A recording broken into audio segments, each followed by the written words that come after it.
Welcome to the Casual Experience. Hello casuals, you're welcome to the Casual Experience show, a show for fight enthusiasts and fight lovers where we just gist about fights.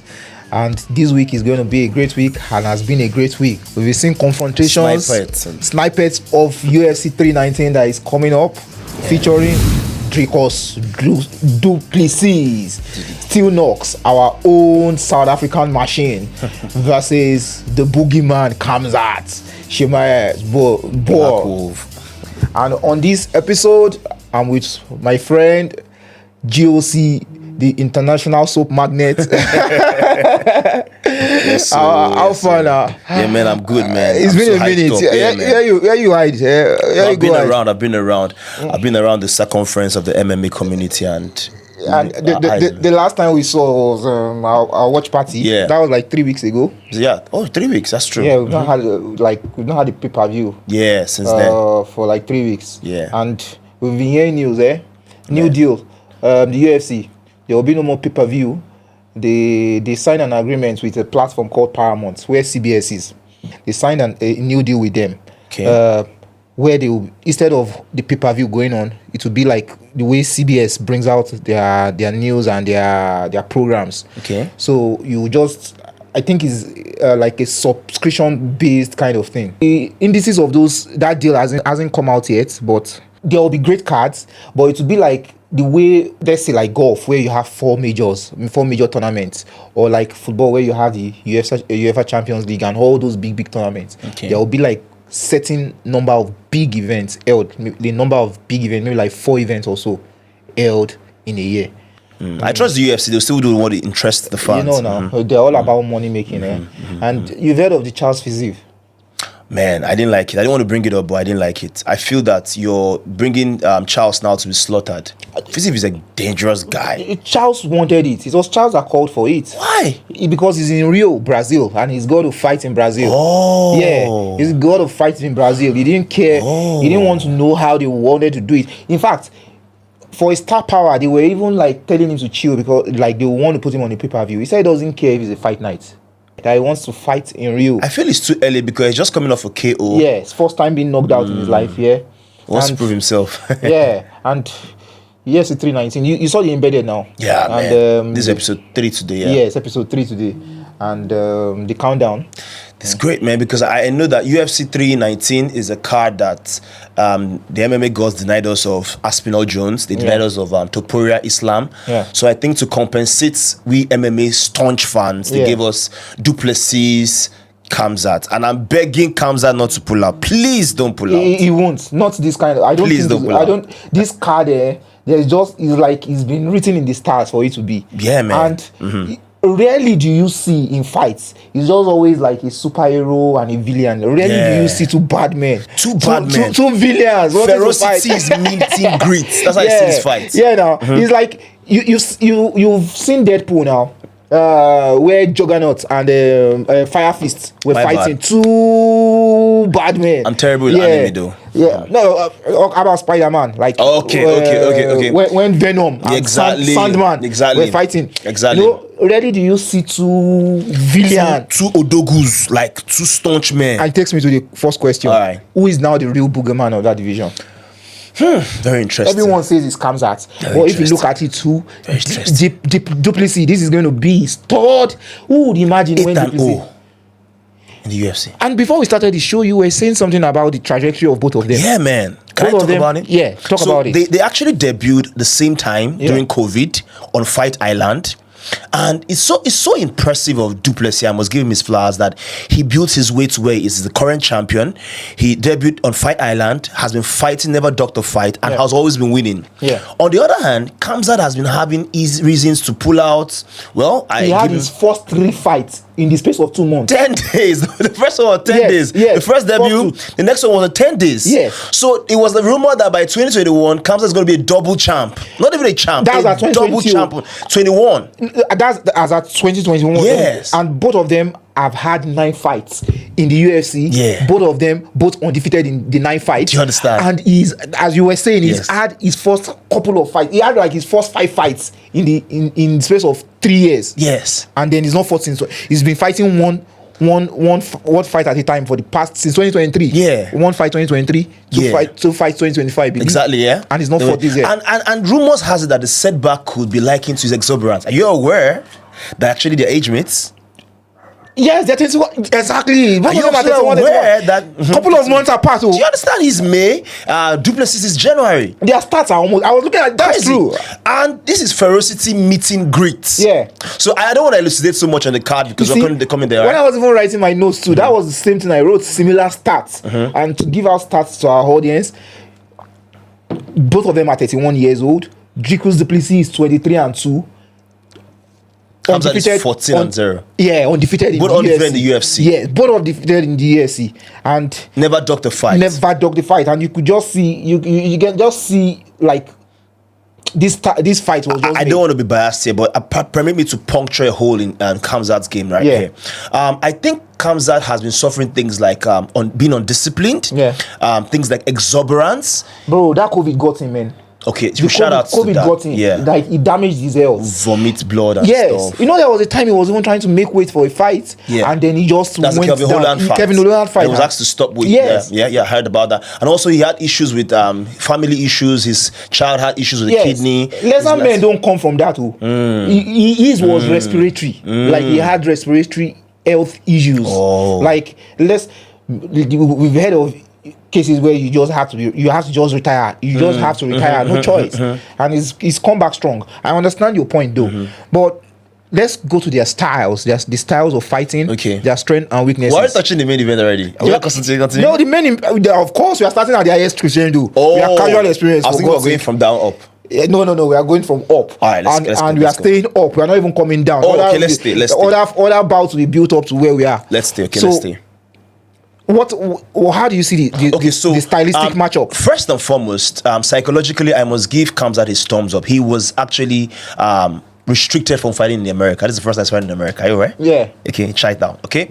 And secondly, too, I feel that Khamzat is somebody who hasn't fought, like you said, somebody who has supreme confidence the way DDP has. Yeah. Now, for styles of fights, DDP is somebody who doesn't run away from the fight. Yeah. He's not gun shy. He's not somebody that sees fights and saying they run. No. He's somebody that embraces the grind. Yeah. Now, He goes into the fight as if he's just going to go and figure it out. what I see in this fight is Khamzat is fighting what he hasn't fought before. Yeah.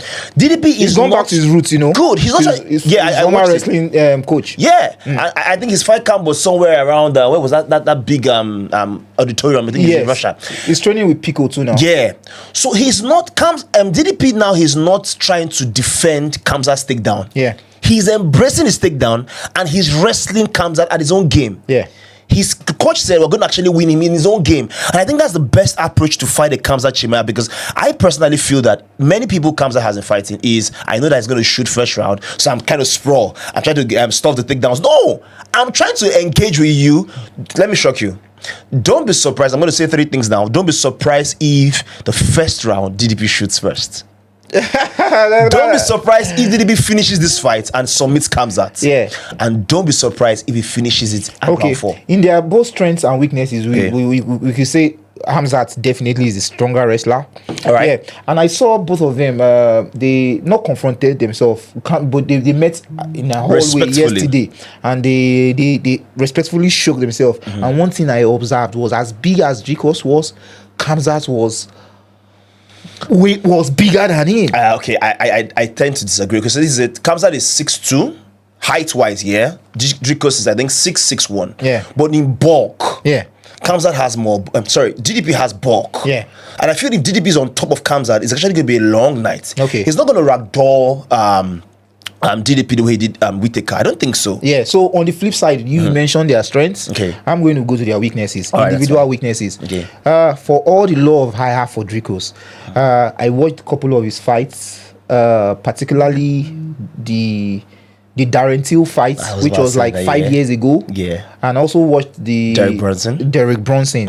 One thing I observed in both, like obviously it wasn't which was years ago. You know he's improved in his wrestling. Yeah. Was they took him down. I was about to say you're taking down, yeah. They took him down. Okay. Now you are putting you're putting a cliffhanger of Hamza, him shooting on Hamza first. Yeah. A potential of him shooting on Hamza first. Bro, this is my prediction. Hamzat is going to shoot a fat takedown in the first 20 seconds of that fight. And if there is one thing that you can always say Hamzat has, no matter how big you are, is the control. And you know, DDP's method of takedown defense or trying to grapple on the ground is just a flippy, floppy, however it comes. You know, Israel was telling Whitaker yesterday in their program, like he didn't just understand how the guy was on the floor and he was trying to go on him, and all of a sudden he just saw an overhand coming from below. So on the ground, I'm giving Hamzat. In fact, that first round is going to determine how far that fight is going to go. Okay, are you also aware that DDP has changed his strength and conditioning coach in the past 2 years? And he's not, and he's adjusted his nose. Good, that's one. And also the guy's mode of training is, I put you in certain positions. I put you where there's a DAS. Somebody's actually holding on a DAS. Come out of a DAS. I put you on an anaconda choke. Come out of an anaconda choke. I put you on a rear naked choke. Come out. Come out with a triangle choke. That's how his conditioning guy is training him. So it's beyond training you for just sprawling and stuffing takedowns. Is how can you use power and strength and will to fight a condition that Kamza can put you in potential. And then on that takes us to the weakness of Hamzat. All right. If DDP does that or succeed in doing that, what happens? We've known that in the past couple of fights that Hamzat has had, even against smaller opponents, like and Usman, his problem has always been his gas tank. All right. His problem has always been his gas tank. All right. And if that Usman fight had gone longer, I mean, if they had Usman would have won. Yeah. Okay. And this fight is going to be 5 rounds. Yes. We've had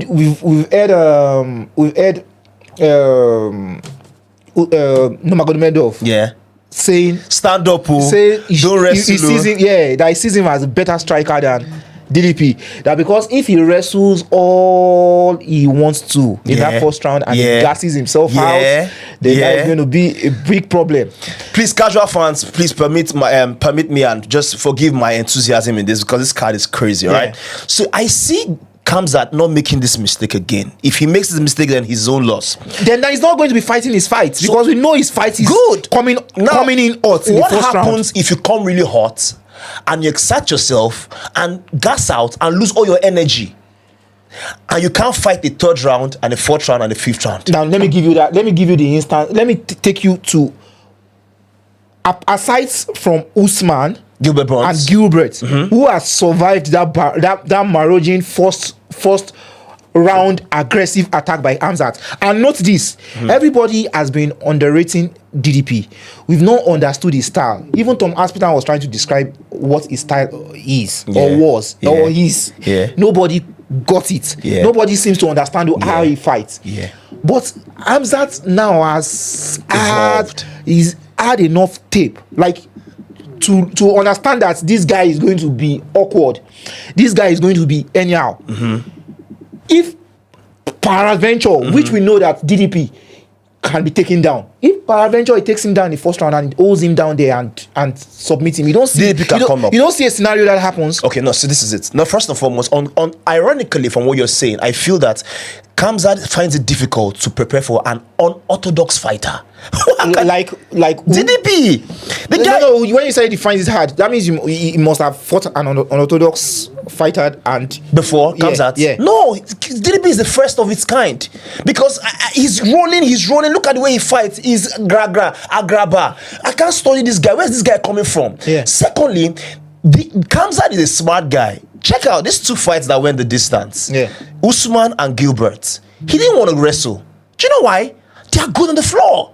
You mean Hamzat? Yes. Usman, yes. Usman was able to survive that first round because he's only a good wrestler. Gilbert Burns is a professional black belt jiu-jitsu. So it's a fight of, you're fighting a guy who you can't really tell how he will react on the floor. You're fighting a guy who has a good gas tank. And fighting a guy who is as big as you are, maybe stronger than you. You've forgotten his not occasion. He met Aspinall in the airport. Yeah. Aspinall tried to wrestle him. I was like, wow, this guy. That's Hamzat. Yeah, and try to wrestle DDP. DDP is yeah, big. Okay. Yeah, he is. He's big. Now, this takes us to the question. All right. The odds makers have given DDP. DDP is the underdog as usual. Okay. This is going to be his third title defense. Okay. And this is second time in a title fight that is going to be the underdog again. He was the underdog against Israel. Okay. Yeah. And yeah, he was the favorite against Strickland. Strickland. Yeah. And now he's the underdog. The first question is, do you see this fight going past the first round? Yes. Yes. Do you see this fight getting to a decision? Yes. Really? Yes. Explain how you see this fight going to a decision. All right, so because I'm going to argue vehemently with you on that. Okay, so first and foremost, when you say decision, they're going to fight 25 minutes. Yes. You see Khamzat and DDP fighting for 25 minutes. Yes, and I see Khamzat gassing out. I see a Mirab and Umar Nurmagomedov play out the game. Now, if you see the fight going to a decision, Khamzat and Usman, when he was even gassing out already in the third round, if there were 2 extra rounds, do you think Usman is going to win him? Do you think that fight would have gotten to a decision? That's the question. Yes. Usman is a finisher. So it would have gotten a decision. Yes. Now DDP is a finisher and you see it going to the final round. So okay, so this is it now. First and foremost, I'm the team member, I'm the coach of DDP. Number one, no matter what, we cannot gas out in the first round, and we must do all we can to survive this guy's onslaught in the first round. Once we do that, we've gotten victory. We are coming back to that to celebrating victory. Because I know that this guy uses his hand, he's very physical on that first round, and if we can survive the onslaught, that's if he can take me down in that first round. Second round, we could pally we watch this game. The third round, Tobi, oh man, he's in for a bad night. And if I'm Hamzat coach too, and I say be measured. Be measured. They're expecting your aggression. Be measured. Do you know what? Get your gas tank and just strike with him as coach. The ton of energy it takes to wrestle somebody. As Coach Habib said, don't let's wrestle. Let's wrestle. Don't let's wrestle. All right, we're not wrestling. Let's try. Throw hands. Yeah, okay. Okay, I'm throwing hands. I'm going unorthodox. Who has better hands? Better hands? Okay, now that's what you say. Okay, this is it. Better hands comes out. Combination of weapons. Unorthodox weapons. I'm trying to fly knee. I'm trying to split the kick. And I'm going like this. I'm going like this. And I'm gassing out. And I'm still throwing hands. And I'm going out. And this guy, third round, Strickland number 1. Remember, his eye was swollen. And he still beat Strickland to this. Broke Strickland's nose. Strickland is a striker. Yeah. Philly shell. And his jabs are very shooty. I'm going to ask you a question. Strickland and Hamzat, who's the better striker? Tell me the truth. Will I tell you a lie before? Strickland and Hamzat. Hamzat is the best striker. How? As you just said, the utilization of their weapon is what determines how their striking, the effective striking works. Sean Strickland will always be a forward striker. One-dimensional. This is it. He will always push forward, and you know how he does. Yeah. And that is what Alex saw, where he countered him with the left hook and knocked him out. Okay. Now, if Strickland and Hamzat also sees that, everyone already knows that is Strickland's style. All right. That is it can be easily worked around. That style of fighting and striking can be easily worked around. Okay. I feel the type of striking that will always that Strickland style of fighting will always be a kryptonite to is Adesanya's style of striking. Yes, okay. Because he moves laterally, moves sideways, and Strickland will always push forward. Anytime a striker can be faster than Sean Strickland and move in circles, or not even let him come forward, he's had problems. Is that how Khamzat strikes? Hamzat is not going. We've never seen Khamzat strike, Hamzat is not going to even wait for him. Now he's going to take him down and finish him there. We're going to Coach Habib. We're not wrestling. Let me shock you. What if you see this fight and nobody wrestles?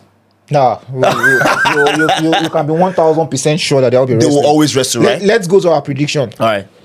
What's your prediction on this fight? It's not going to finish in first round. Wild, right? But DDP finishes him in round 4. You're not talking so good, right? You're not talking. I'm talking very confident. Okay, casual fans, my name is GOC. Based on my stats, based on my experience in the MMA community, I see this fight going round 4 because DDP is going to survive the onslaught in the first round, and in round 4, we're going to see that DDP is like Then maybe a choke, a gable choke. Are you aware that DDP has more submissions? No, give your prediction. Just DDP give your wins prediction. round 4. DDP wins round 4 by submission. This fight in particular, Yeah. it's been a turmoil of indecision and decision for me. Yes, man. Firstly, because I want my heart of hearts wants DDP to win. As someone that has always been an underdog in life and has come through to the peak of his career where he is, that's one. As an African that he is, Yeah. He's my brother. yes. But now I'll be making my own prediction and decision on paper. I want. I sincerely. You don't want to be biased. I wish. I'm going to give my prediction here. Right. I wish my prediction is wrong. This is my prediction, but I wish my prediction is going to be wrong. My prediction is going to be first round knockout. No, first round, not first round knockout. A first round finish by Hamzat Chimaev. Chimaev is going to take. I see Chimaev taking DDP's back by the cage side. The cage side is going to be at DDP's cage side, keep DDP's corner, and he's going to. In fact, I'm going to be precise with the finish that he's going to finish him with. I see him finishing DDP with a rear naked choke. And in my heart of hearts, I'm praying that I get my prediction right. I get my prediction. I get my prediction wrong. In fact, in my stakes and ticket. Yeah. But one thing you guys can be sure of, is that this fight is not going to go the distance. What? Yeah. Tobi, I really commend your intelligence. You know why? You studied DDP's losses. Did you see his first loss? Yeah. This is what you use his first loss. May the best man win on that fight. Yeah, man. Yeah. But he's improved, man. And this takes us our co-main event. Yeah, okay. Lerone Murphy versus Aaron Pico in the featherweight division. Lerone Murphy is taking this fight on a short notice. He's stepping up last minute. Yeah. Mozaev was supposed to fight Aaron Pico, a debutant. This is going to be his debut. And Lerone Murphy is just a bad man. Well, Evloev is. I don't like Evloev, especially after he was robbed. Aljamain Sterling was robbed. That's why I started liking him. That's one. I don't just understand the injuries he gets. I don't know. Secondly, but that Aljo's fight. You agree that Aljo was robbed? I can't remember the fight. I watched it, but I can't remember how the circumstances of that fight went in particular. So moving away from that, I think the winner of this fight gets title shots immediately. Yeah, because the featherweight, exactly, that's why they're bringing in Aaron Pico. All right. Yeah, the featherweight division seems to be like a division of old heads, right? Even the champion is an old head. Yeah, he's not new generation. Yeah. So they just want someone a new taste that everyone can just cheer and be back up. The new guy will excite the crowd more. Yeah, and Aaron Pico is just it. Like, he has that swagger about him. Microphone skills. He talks well.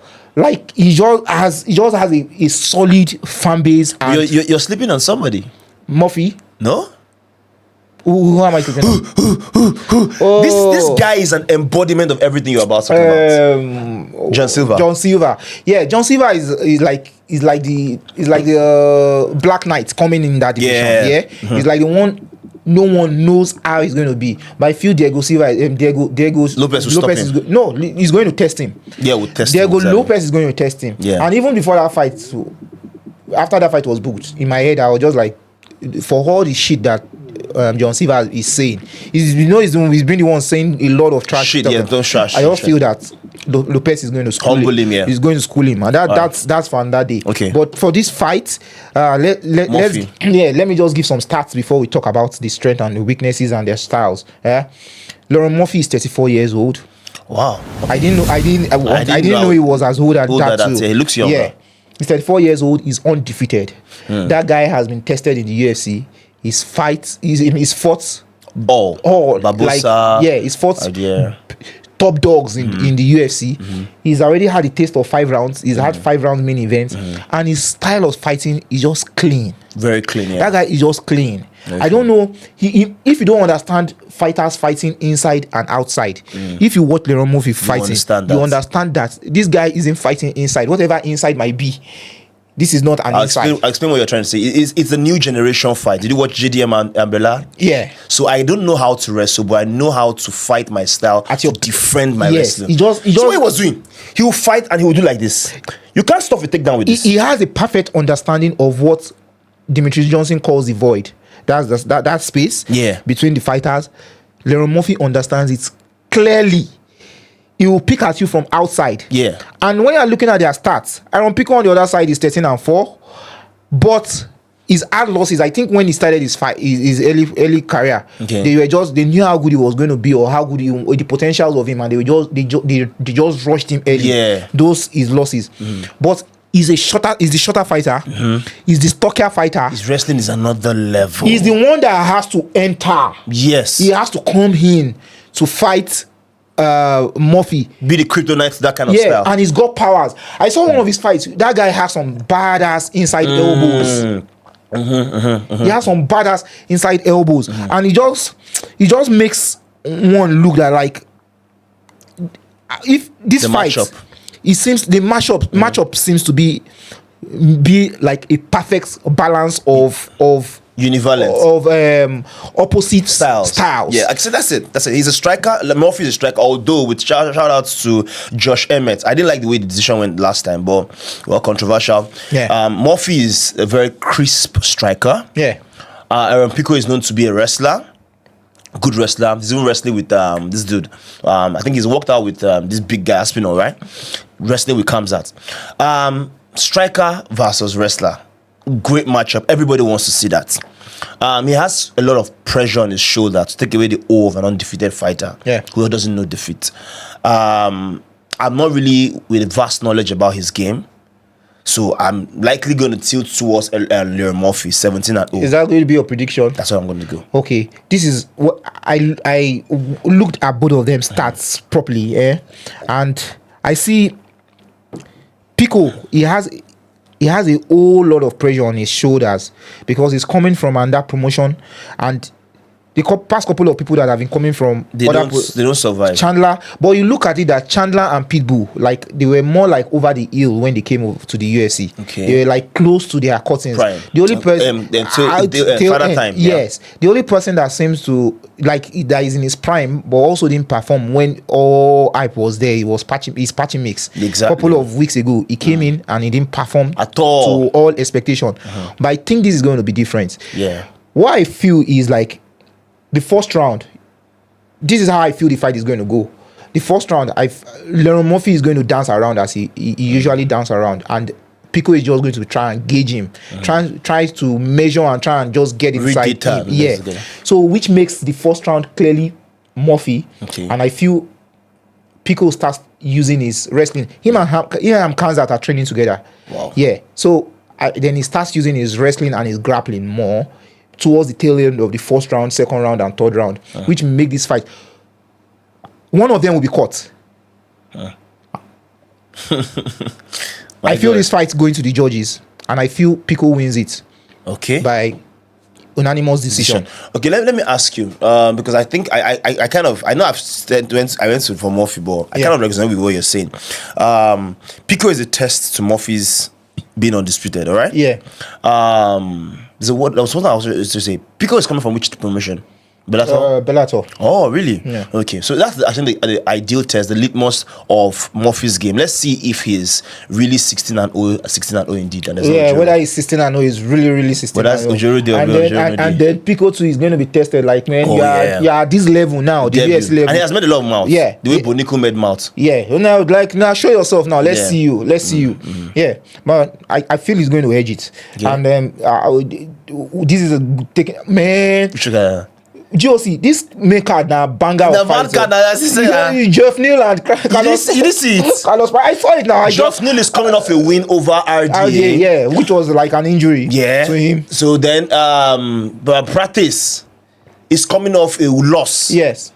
Prates that was very streaky. His loss was the first of the fighting nets. Yes. Yeah, and Bitter pill in their mouth. yeah. So guys, this is let me give you some little stats. Jeff Neal is 34 years old, 16-6. Carlos Prates is 31 years old, fighting from the fighting net, 21-7, and his first loss was his last fight in the UFC. In the UFC, his first loss in the UFC was against Ian Gary in that fight came in short notice. This was the fight booked. Jeff Neal and Carlos Prates was the fight booked. Yes. So now it's even created for more rivalry, and both of them carries power. Hands of steel personified. But the differences between their striking is like Prates is more like a Muay Thai. Yeah. Muay Thai. He's southpaw. Yes, and Jeff Neal is just like a traditional boxer. And it comes from nowhere. Boom, boom. Yeah. Overhand. Boom. Yeah. Body shot. And this takes us to the analysis of our fights. Just with what we just said now. Yeah, Right. I feel that's how the fight is going to play out. Matchups, yeah, no ground. Jeff Neal will just want to come in and just want to pound him in the inside. You know the way. The problem I feel with Jeff Neal when I watch most of his fight is that he waits.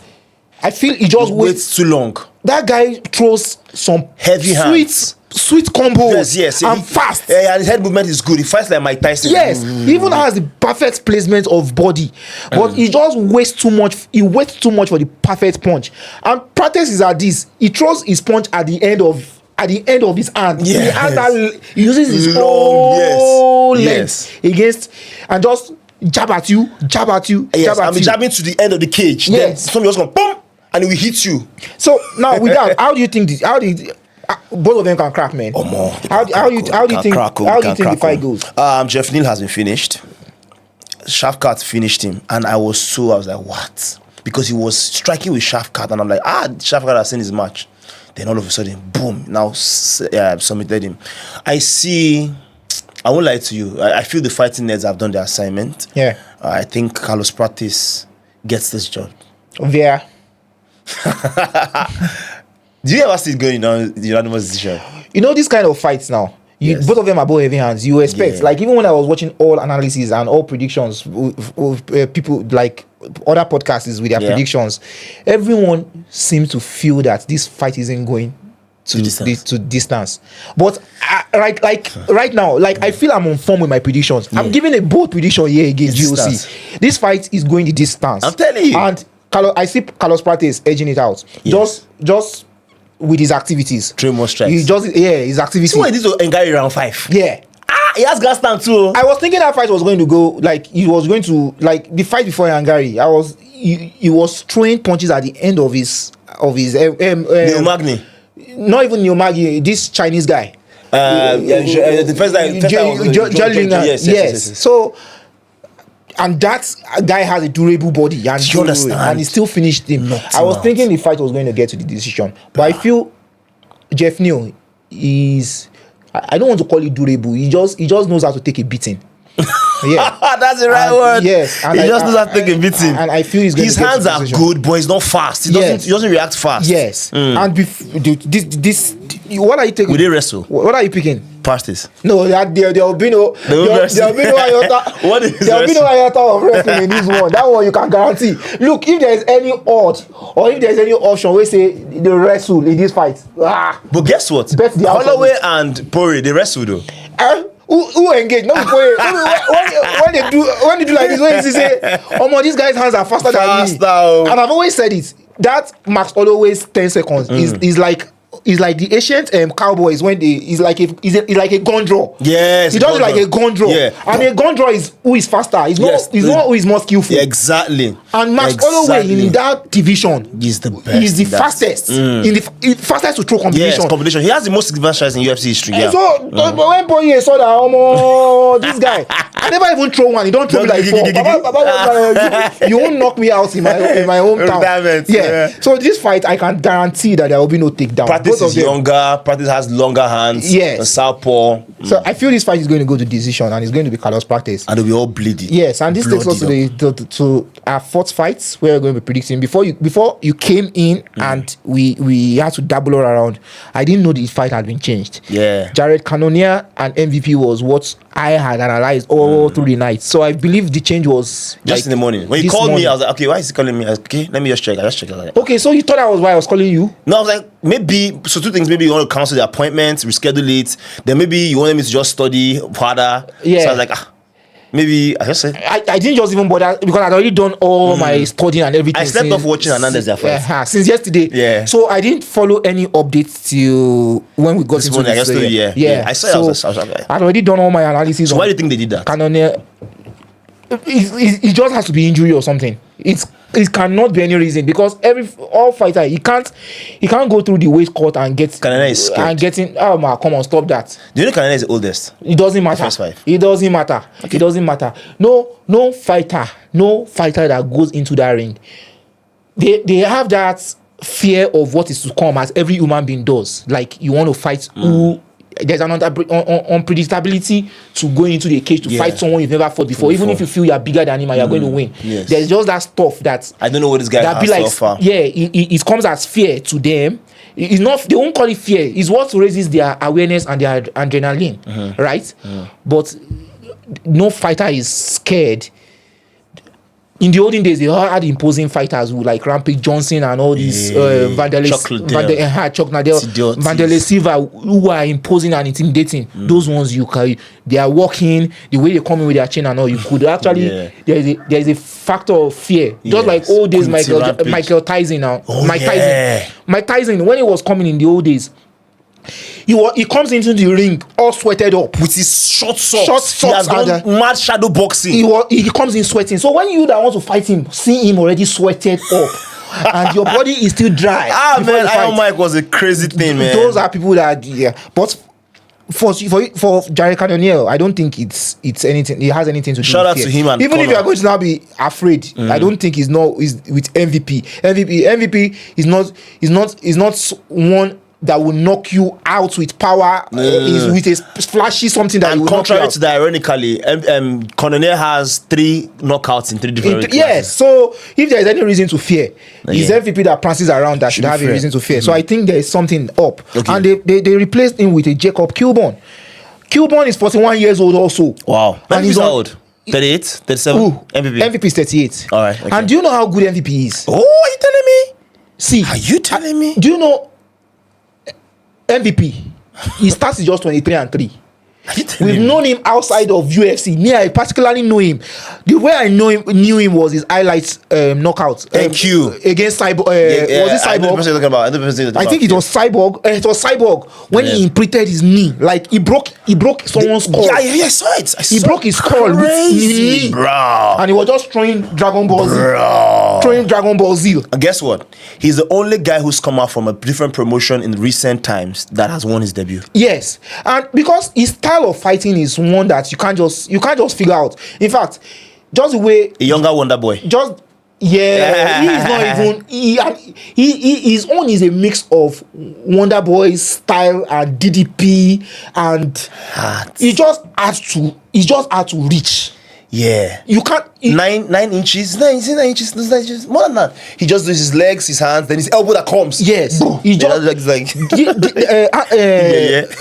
MVP is just a hard fighter to figure out. You want him to be a champion? You don't see fighters like him to emulate. Like if you want to fight him, you don't see fighters like him to train or emulate his style. I get you to prepare for a fight in the gym, and whatever it is. Age isn't on his side, but he's still a star name. And he's already figured out, like, since all of you won't fight me in welterweight, let me Kukuma with fighting middleweight. And he's done that very well. He took shares. Yeah, so I feel if I was saying if he beats Cannonier, he was going to be in top 6. But this one where they give him Jacob Kilburn. I don't know what they'll give him. Kilburn is on 5 fights lost streak. Yeah. The last time he fought was in 2020. So how they compensate that? He cannot fight easy. In 2020, no, it's going to be short notice. Okay, you mean if he wins this? I'm seeing him winning already. This guy's already gone. So, like MVP, if he wins, yes, he's going to win. Him and Izzy they're never going to fight. How do you see Strickland? But is calling out Strickland? No, they are going to fight. Israel and Strickland are going to fight. Okay, that's fine. So who do you see is a matchup? Do you see, because UFC is going to reward him with a top 5 opponents. He fought Sarah Bullet, and Sarah Bullet was like compensational. Like MVP just stood up and said he's going to fight because Sarah Bullet called that easy. Yeah, took his own. Impressive. So in the middleweight, he still has levels. So what I'm trying to look at the middleweights rankings, right? Rankings. Okay, off my head, I know right now. Yeah, Imavov is number 1. Champion is Plessis. Number 2 is Strickland. Number 3 is Kamzat. Number 4 is why did number 4? RDR. Israel, my bad. Then 5 is RDR. Okay. Yeah, and if you look at 6 is Brayo. Yeah, most of the fights in the top 7 has been booked. Top 6 has been booked. That's what I'm saying. Yeah. So and Hernandez is already calling for a title shot. So no, he's going to fight RDR.